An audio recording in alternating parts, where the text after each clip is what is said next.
Welcome to another episode of African Policy Heroes Unveiled, where young African leaders share their inspirational stories. My name is Apiwe Hotele from South Africa.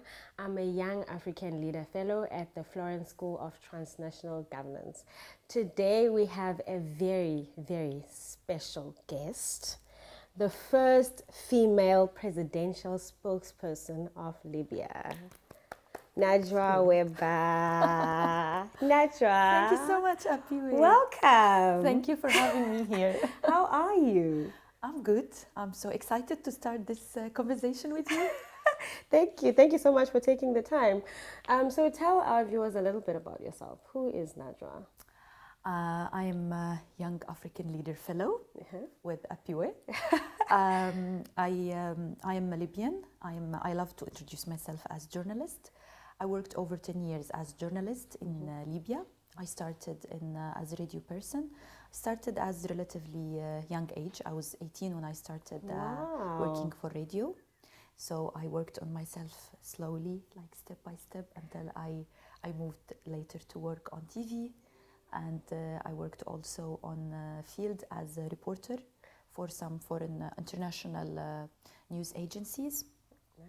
I love storytelling. I love listening to people and tell their stories. I believe this is a skill that should accompany us wherever we go with jobs. Currently, I'm working as spokeswoman. We focus in my current job. I focus on things like reconciliation, like state building, but also I'm still working on fighting fake news and misinformation. This is something it's one of the instant problems for anyone who works on media or in politics or policy making. Absolutely. Yes. Oh, nice. So I want you to take us back to when you first found out that you were the first spokeswoman of Libya. Yes. I mean, being the first of anything is hard. So take me back to your emotions back at the time. How did you feel? Who was the first person you told about the news? Were you expecting it? I have to say, as you said, I totally agree. Being the first or being the only or being both is really a burden.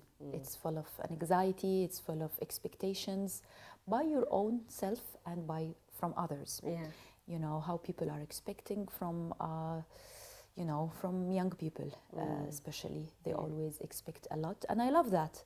Having high expectations also reflects hope, reflects optimism. Absolutely. But it also puts anxiety and burden and overthinking, and I'm already an overthinker person, even before being a spokeswoman. I remember that after the interview, after finishing my interview for the job, I was not expecting actually that I would be selected. Really? And Why? I was enjoying my job as journalist. Okay. So moving from journalist, where you're telling stories of people, where you have your own voice, there are always constraints. Wherever you work, there are always constraints, there are always limitations, always things to be considered. But removing from a journalist to being a voice of governmental institution and that level was not easy. So you should always consider again levels of freedom, levels of censorship, self-censorship basically, because mainly we are constraining ourselves, we are limiting ourselves. I speak at least about myself. When I first started at that job, I was limiting myself, I was overthinking about everything.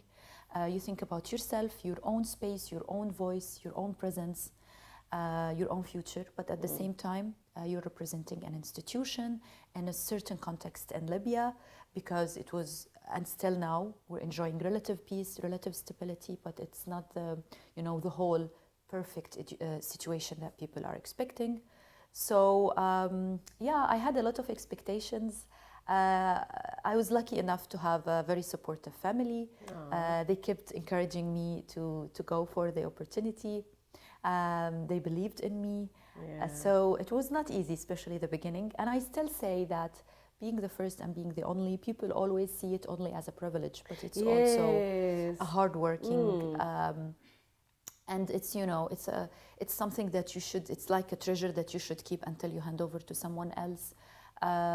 Being maybe inspiring to someone else, especially when I meet, students in universities and Libyan universities, and when I talk to them, I feel that this is a lot. I have to work hard until I go to somewhere else and I hand over this to someone else. Yeah, and I guess it's a sense of making sure that through you, you leave a good legacy, but also can motivate somebody else to also Absolutely see themselves, doing what you've done, which is quite amazing. Okay, so I think in general, at various stages in our lives, right, we meet various people that play an important role. We refer to them as heroes, leaders, etc. So if given a chance, who would you say is your hero, or someone that really inspired you, and why you think this person inspired you? I have to say, there are many who inspired me, but this question, if you ask this question to any Libyan man and woman, their answer would be probably Omar al-Mukhtar. He's a leader of the resistance, Libyan resistance against colonialism, and he was he was fighting against colonialism alongside with many strong and brave men and women. So for us, he's one of icons. He's like Mandela in South Africa. Yeah. So he's the first name that comes to mind of any Libyan, mostly. But for me, I see today that we're living in total different age. The questions, the challenges that we face, the kind of struggle we go through, the kind of warriors we need is totally different. Even colonialism is not the same. Yeah. And being from Africa, being from post-colonial, we've been through that time of colonialism, and now we are passing through different time. So conflicts are not the same. The way we struggle, the way we resist, and to prove ourselves, and being a woman in that time and working on field like media and policy making and being high visible, this all poses different kind of questions. Yeah. I see sometimes my grandmother as a very inspiring woman to me. Despite she was illiterate, she was believing strongly in a role of education. She raised her kids, she made them educated. And I believe that what she did to my father, for instance, affected me until now, and maybe affected the next generation. Absolutely. Because she was insisting on the right of education. And at that time, it was not easy in Libya as today for people to be highly educated and to go to higher positions. And I see many women in my country and in Africa in general, but since I'm more influenced by my own context, I see many women, especially mothers during conflicts. They did a lot, and they are going through many difficulties. I see women who are raising kids, saving family, earning their own life, saving the whole family, just by being patient, by being good mothers, by raising their kids, by being good listeners. This multitasking skills of women is something sometimes I feel it's underrated. Absolutely. It saves a lot of situations, yes. At work or at home. So I see many mothers during the conflicts in Libya or even in different parts of the world, how they survive, how they save families. I see also many warriors in a different way in this age. For instance, we have a strong movement in Libya to strengthen the right of women to pass citizenship to their kids, because women in Libya, unfortunately by laws, they are not allowed to pass citizenship if they got married to non-Libyan. Okay. So they're doing well, they are fighting, they are very steadfast for their rights. And I'm learning a lot from many women. Maybe my job has the privilege of visibility. Yeah. It's not always privilege, by the way, but there are many people who are working in shadow, and many people they are achieving a lot, but maybe they need to be heard and they need to be well shown. Even in my work, I always try to get in touch with them. Yeah. So double tapping on your grandmother, is there a particular act or action that she did that you can remember that has inspired the kind of leadership skills that you have today? A particular act that inspired, a particular leadership trait that you are today? I have to say that many of what I remember is from my father's stories. Okay. Like until now, long time, and he's still remembering everything. And I love this because, you know, this again takes me to storytelling power. Because the more I hear from my father, though I'm so close to my father, so he's also a role model for me, but I always feel like he should be like so grateful to his mother, because he always saying like he remembers mother more than father. And he always say that she was the one, he encouraged him, she was encouraged him to go abroad and study. At that time it was not easy for someone, he left so young, he left Libya so young to study, and he became well educated. He's always telling me how she was missing him and telling him, you have to return, خلاص, you have to stay with us here in Tripoli. I don't want you away from me. And then when he returned on vacation, she would say, no, I want to see you successful, especially that he was the youngest and I'm also the youngest in my family. And I always believe that also my father, he was the first to be, he used to work as a judge at that time, the first job that he worked. And also I was the first in my family to work, to do many things that I was the first to do. So she was encouraging everyone to do whatever they like, even though it was not you know, accepted widely in society. She was believing in difference making and being different and going forward, and that's not easy to find, you know. In male dominant societies, in collective societies, women might be even, you know, constrained, and even sometimes intimidated to think differently. So that's one of the reasons I feel inspired by her. That is amazing. So in the field of journalism, and I guess now being a spokeswoman, would you say, going back, would you say that when the 18-year-old Najwa, did you think that you would be a spokeswoman, first spokeswoman of Libya? Are there certain things that you think, okay, this particular thing propelled me to this particular role? I have to say, I'm not a kind of person who's like putting certain plans. Okay. I'm a risk taker. I love going to new places, new areas. I believe in the power of pursuing your dreams, of working hard, of, you know, I told you, it's not easy for women sometimes to access in our countries, to access to certain jobs. And if someone have told me at that time that I would be, you know, even working, and I'm grateful for many jobs and many stories I produced while I'm journalist, and even those parts I feel so proud that I did. Like working, for instance, in 2016, I worked a lot on migration. And at that year, it was, you know, the peak of number of fatalities in the central road, Mediterranean central road from Libya to Italy. The highest number of fatalities, I think, so far until now. So because of certain geopolitical situations and conflicts in many parts of the region. So I feel so, let me say, satisfied with many stories I produced. So even at that time, if someone have told me when I was 18 that I would produce such stories, it would be something very big to me. Because I am someone who loves telling stories, who loves being a journalist, who's passionate about this. So even before being spokeswoman, I was lucky enough to pursue many things that I really want to reach to. And you know, the good thing that when you started at early age, you still have time to seek many things. And I have to say also, I was lucky enough that I found many people supportive in my life. Beside my family, I have many friends who kept telling me that we're seeing you, that you're going so far. I remember my colleagues in Tripoli, in the radio station where I started, many of them now they are in different parts of the world. When they get in touch with me, they are telling me, you remember we were telling you you'll do a lot of things. So yeah, they were kind of mentors to me in a way or another. Awesome. So what advice would you give to a young person who wants to go into journalism and probably has a dream of being a spokeswoman? Yeah, I always say that we should first believe in hard working. Many people believe that it's a matter of luck, it's a matter of connections, it's certain privileges that allows you to go far. But I believe in hard working. I believe in risk taking, in trying new things, in following what you feel comfortable with. You know, we live in a world of trends.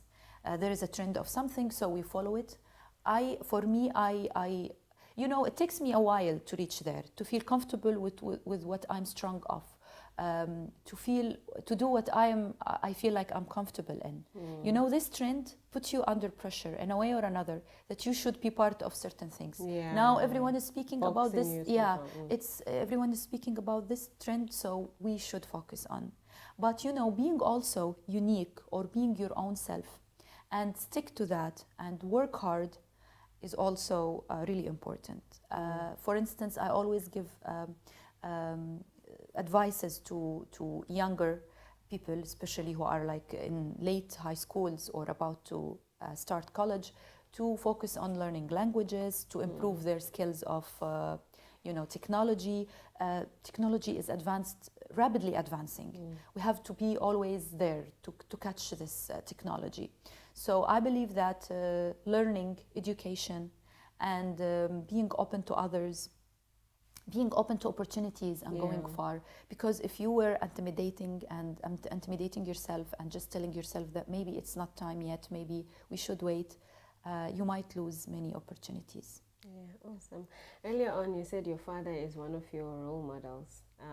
So what would you say is the role of role models in society? And I think as young people, especially in this generation, what role can we play in ensuring that we are visible role models? Because being role model is one thing, but ensuring that you are visible for young people to really tangibly talk to you and see you as one of them. How do you think we can achieve that? It's really interesting, you know, what you said about being visible. Because in this time, even the conception of influencers or, you know, being a role model could be, you know, sometimes confusing. Yes. Because in a time of social media, in a time of followers, of sponsored posts, anyone could have this delusion that they are influencers. Or even us, we might be influenced by people just because they are popping on our devices everywhere. Yes. And sometimes they have certain kind of appealing skills. So you feel like you might be taken by them. So for me, also back to the advices that we give to people, but also in navigating ourselves. You know, we are in time where many things are underestimated, like our human values, our family values, this sense of empathy between people and compassion. I feel like this is something I really admire in my family and in my father. That's why I'm seeing him as a, of course, most of people, I won't say everyone, but most of us see parents are role models. But at the same time, we love certain things in them. I don't believe in the idea of having one certain role model for everything. You know, after the major shocks that we've been through, especially, you know, in our region, with the revolutions, the changes, the people who went up and down, the major changes that occurred, many of our ideas were challenged.